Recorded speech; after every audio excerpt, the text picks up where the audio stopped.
being able to navigate change is really important because change is inevitable. Change is always going to happen. And we like to think that things can stay the way that they are, but nothing would grow, improve, or be better if change didn't happen. So we have to kind of welcome this idea that whether it's uncomfortable, scary, whatever, that change is coming. So how do we prepare for it before it comes for us and we're not prepared? The first tip I have is it's not personal. Change, especially in the workplace, change is not personal. Whether you work for a company, a local, state, or federal government, or you work for the education system. It doesn't matter where you work or who you work for, change is going to happen and it's not personal. I think a lot of people get into this idea that this relationship, we hear about the employee company relationship, and we try to compare it to other relationships that we have, like relationships with our partners or relationships with our friends or our family. But the work relationship is very different in that it is not personal. You're in a relationship where the other side is not going to love you back. And they're not going to consult with you for your ideas and your opinions on the direction that they are going in, because it's not yours to own.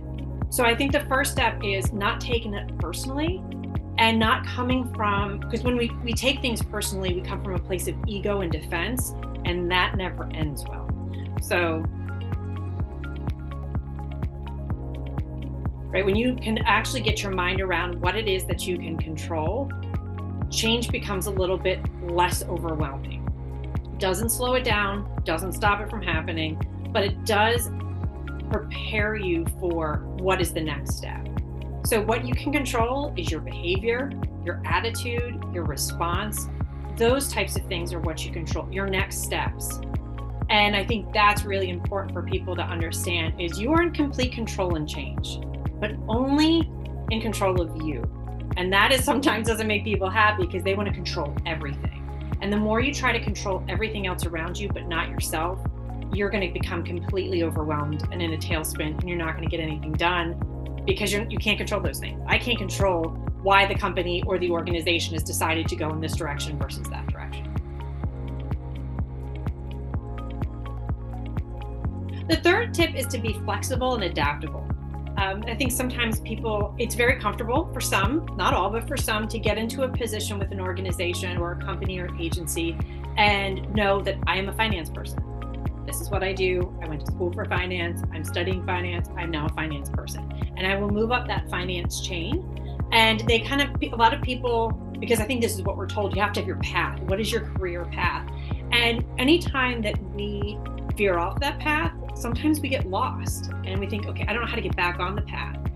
We just have to be flexible with what we are expecting from ourselves in our career moving forward, and be open to the idea that things may not always appear the way that we thought they were going to show up. So it's important to be flexible and see other ways that you can spread your wings, where you can stay somewhat in your comfort zone of knowledge, but then spread out in your skill set and say, okay, how can I learn something new? You never know what tomorrow's going to bring. So be as prepared as you can be for any possible changes that could come. The next one is remember your purpose and the value that you bring to not only your organization, but to yourself, to the environment that you're in, to the culture that you're a part of. People pick jobs for various reasons, and they pick organizations in which to work for various reasons. And it's hopefully somewhat tied to their purpose. A mistake I see a lot of people make is they tie their purpose to their job, meaning I am my job. And what happens is, especially when we talk about change, what if that job goes away? Then your sense of purpose goes away. And that becomes a really dark place for someone to go. So it's important to know who you are, what your purpose is, and the value you bring to the world around you, and figure out how that can show up at work.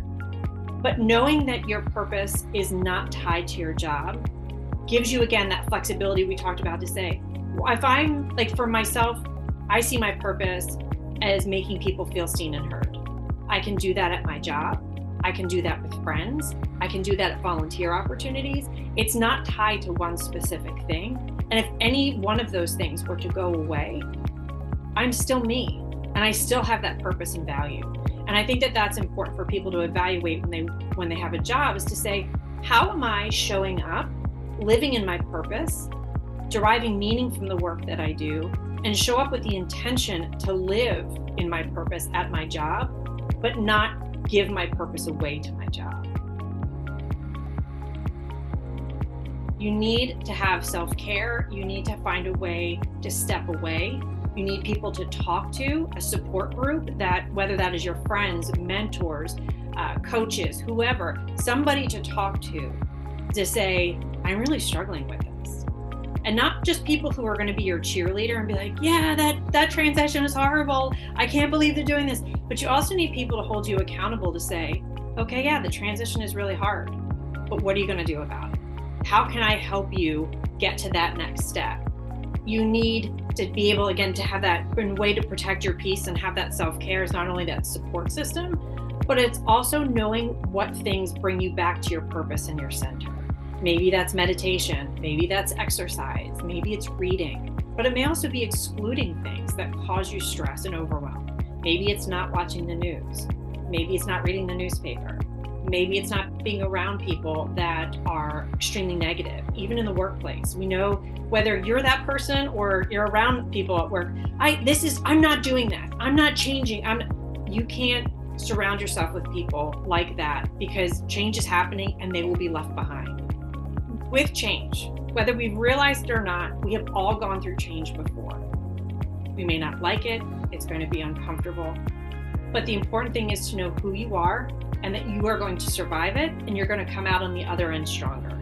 It may not be pretty when you get to the other side, because depending on the type of change that you're going through, but you are going to be amazed at how strong you are when you come out through the other side, as long as you kind of hold on to that compass that you have of who you really are as a person, and not selling that part of yourself out in order to make change less uncomfortable.